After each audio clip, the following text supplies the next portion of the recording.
반갑습니다.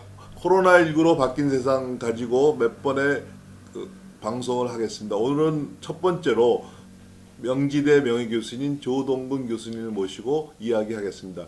교수님 반갑습니다. 네, 안녕하세요. 네, 네. 네. 먼저 코로나19로 바뀐 세계 경제라고 할까요? 팬데믹이 가져온 경제 질서 변화 이에 대해서 한번 교수님 말씀해 주시죠. 팬데믹이 사실 충격을 줬죠. 그래갖고 우리가 조금 과장을 하면은 뭐 BCAD를 뭐 before 코로나, 그 다음에 AD, after disease 이렇게 얘기를 하는데 이런 정도로 사실은 충격이 컸어요. 하지만 우리가 충격이 큰 거를 너무 과장하면은 그 본질을 모를 수 있어요.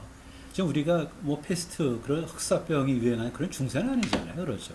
그러면은 이 코로나19 뭐 코비드라고 하는데 이것도 이제 극복이 돼요, 사실은. 그런데 충격을 뭐 가져다 주니까 거기에 맞춰서 질서가 변하는데 이 자체가 어떤 새로운 어떤 기폭제가 되는 건 아닌 것 같아요, 보면요. 우리가 좀 진정을 하고 자세히 보면은 극복할 수 있는 거죠.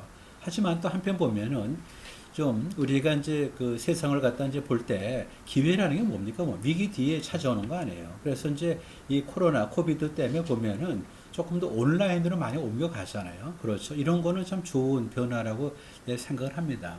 네. 이 코로나19라는 것이 뭐 중세에 네. 뭐 패스트라든가 어떤 전염병 때문에 뭐 사람이 많이 죽고 지금도 많이 죽었지만 그렇게 세상이 바뀔 정도는 아니다.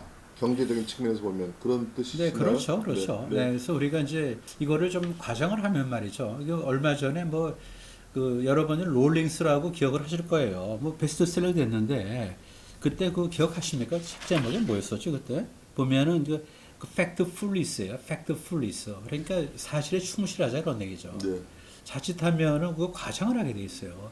그러니까 뭐 늘 인류는 뭐 질병과 부패, 뭐 가난, 뭐 이런 것에서 찌들어진다 하지만은 인류 역사는 사실은 그런 것에서 벗어난 그런 역사였어요. 그러니까 이제 예전에 그야말로 중세 때 그야말로 그 흑사병이었죠. 그래갖고 르네상스가 거기서 또 나오지 않았습니까? 네. 그런 식으로 해서 뭔가 좀 새로운 위기에서는 또 기회가 보이는데 그 기회가 바로 온라인화 된다는 거죠. 네. 그래서 네. 이 팬데믹이라는 것이 일반적으로 이제 비대면 디지털 경제화 되는 것을 더 네. 가속화시켰다고 볼 수 있겠네요. 네, 그렇죠. 네. 네. 뭐 디지털 경제, 비대면 경제 그 점에 대해서 좀 더 자세히 설명해 주시죠. 근데 좀 그 촉진적이 있는 것 같아요. 사실 요새 뭐 다 아시지만은 대학생들이 학교를 안 가잖아요. 그렇죠. 그래서 비대면 수업을 하는데 얼마 전만 하더라도 비대면 수업을 우리 생각을 못 했어요. 근데 지금은 이제 온라인화가 되면서 비대면, 그 다음에 다 식사 같은 것도 다 이제 뭐 온라인으로 시켜 먹잖아요. 그런 걸 보면은 굉장히 아주 요원해 보이는 그런 이제 팬데믹에 의해서 촉진되지만은 그런 이제 비대면 사회가 이제 빨리 이렇게 찾아온 거는 사실인 것 같아요.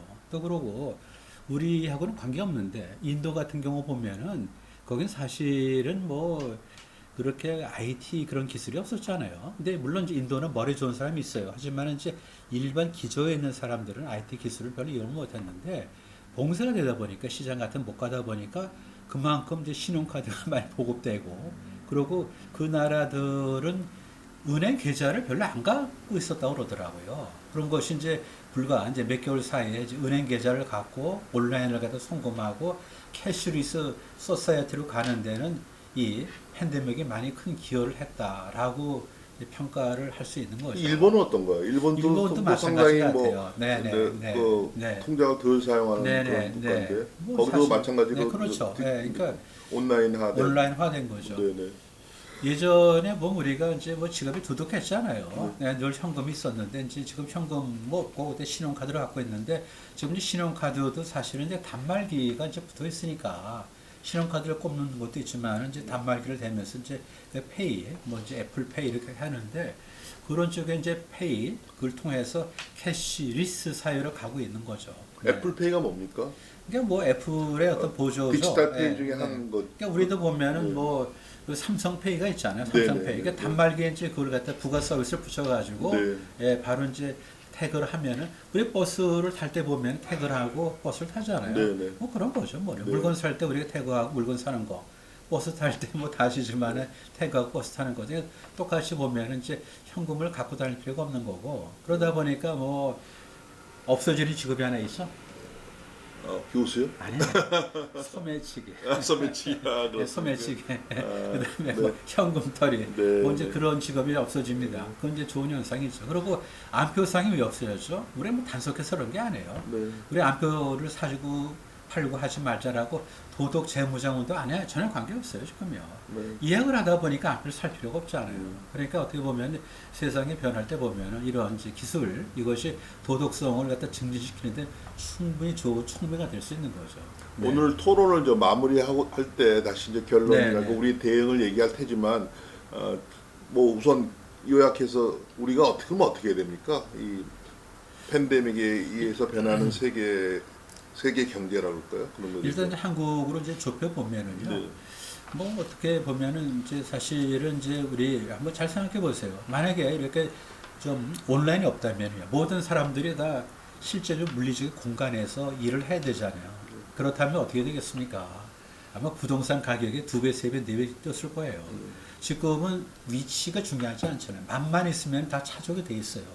그렇게 보면은 이런 이제 팬데믹이 이제 촉진을 해줬지만은 온라인 사료 가능한 분명히 맞습니다. 그리고 예전에는 이제 소위 말해서 자기가 주거하는 데하고 그다음에 이제 근무하는데 직주가 그렇게 분리가 될 수 없잖아요. 그렇죠. 그러니까 이제 출퇴근하는 거리가 길어지면은 피곤하니까 다 모여 사는데 만약에 비대면 사회가 되면은 굳이 본사로 출퇴근 가능한 사람을 뽑습니다. 이렇게 얘기할 필요가 없어요. 이제 앞으로. 네. 그러니까 그거 보면은 이제 지역에 국한을 해서 사람을 뽑으면은 사람을 좋게 뽑을 수 없죠. 그렇게 보면은 사람을 널리 이렇게 뽑을 수 있으니까 그런 것도 좋은 것 같고 만약에 또 우리가 그 온라인으로 한다면은 물리적으로 만날 필요가 없잖아요. 교통 수요의 한 30%가 줄면은 네. 러시아어가 아마 굉장히 줄 겁니다. 우리가 많은 낭비를 하는 게 뭐냐면은 오고 가면서 지치잖아요. 네. 러시아어. 근데 그 시간이 전부 다 이제 세이브가 되면 우리가 휴식을 취하거나 또는 공부를 하거나 일을 할 수 있는 거니까 그런 걸 보면은 팬데믹으로 인해서 좋은 쪽의 어떤 변화, 이건 우리가 받아들이는 게 맞습니다. 그리고 이제 특별하게 우리가 더 이제 좋아해야 되는 게, 좋아하는 것보다도 활용을 해야 되는 게 이제 클라우딩 시스템이 이제 이렇게 이제 구축이 되면서 보면은 온라인을 이용한 재택근무도 충분히 가능하다. 이런 것들 보면은 예전 이것이 이제 뭐 미래에 뭐 한 10년, 뭐 20년 후에나 올 걸 생각했는데 이미 와 있잖아요. 어느 팀 와 있잖아요. 네, 그렇게 보면은 이 팬데믹도 이제 보기 나름에 따라서는 기회다 이렇게 이제 보는 거죠. 네. 이 세계적인 문제점으로서 이제 얘기를 전개하기 전에 우리의 대응에 있어서 우리가 지금 직면하고 있는 제일 경제적인 문제가 부동산 문제인데 근본적인 부동산 문제의 기본적인 근본적인 원인은 뭡니까? 뭐 수급이 이제 일치가 안 되는 거죠. 그런데 그럼 시장에 맡기면 된다는 근데 거예요? 시장에 맡기면은 부분적으로 해결되지만은 네. 완벽할 수는 없고 근데 네. 정부가 나서는 것보다는 훨씬 낫죠. 그러니까 네. 우리가 이제 부동산 얘기 어떻게 나와서 말씀드리면은 네. 어떻게 보면은 그 물리적으로 고정돼 있잖아요. 그렇죠. 네. 그러니까 출퇴근하고 그러면 이제 편한 데 있어야 되는데 네. 만약에 온라인을 갖다 이용해서 재택근무를 하고 그렇다면 이제 굳이 어떤 특정 동네에 살 필요가 없는 거죠. 네. 그래서 이제 부동산도 아마 이게 온라인 경제가 이것이 이제 좀 많이 활성화되면서 부분적으로 완화될 것 같아요. 예를 들어 보자고요. 뭐 특정 지역을 들어서 좀 미안하긴 하지만 이제 강남 같은 경우 보면요. 강남에 만약에 빠른 속도로 강남 접근했을 때는 GTX 같은 거, 네. 그죠? GTX. 네. 네.